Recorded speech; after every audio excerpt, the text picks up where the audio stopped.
तशाच पद्धतीनं लोकप्रतिनिधी सना मलिक आणि काही इतर मान्यवरांनी, दत्ता भरणे त्या खात्याचे मंत्री यांनी पण सांगितलेलं होतं आणि त्याच्यामुळे एक त्या कामाला गती देण्याच्या दृष्टिकोनातून ह्या बैठका आम्ही घेत असतो।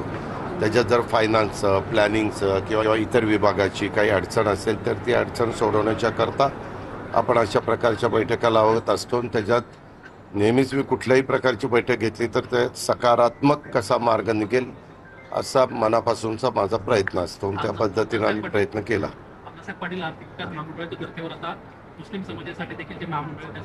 त्याच्यामध्ये पाठीमागच्या काळामध्ये तिथं आपण केंद्रातनं आपल्याला निधी मिळायचा, तो निधी आपण द्यायचो, परंतु तो निधी देत असताना त्याची वसुली चांगली नसल्यामुळं केंद्राने तो निधी पुढचा द्यायचा थांबवलेला आहे। तर आम्ही तिथं मीटिंगमध्ये असं सांगितलं की त्याची वसुली चांगल्या पद्धतीनं करा किंवा आपण त्याच्यात थोडासा बदल करू आणि बदल करून जसं अण्णासाहेब पाटील महामंडळाच्या धर्तीवर आपण आता सारथी, महाज्योती,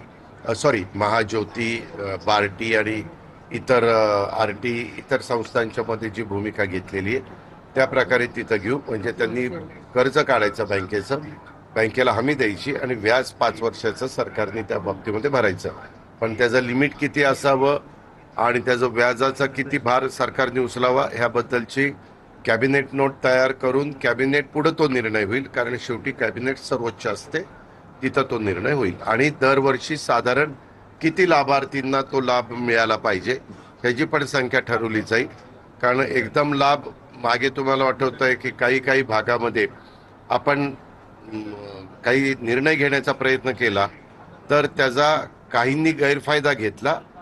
देत असताना कुठलाही योजना लोकांच्या करता आपण राबवतो त्याच्यामध्ये गैरप्रकार होऊ नये याबद्दलची काळजी आम्ही घेतोय। दादा कृषी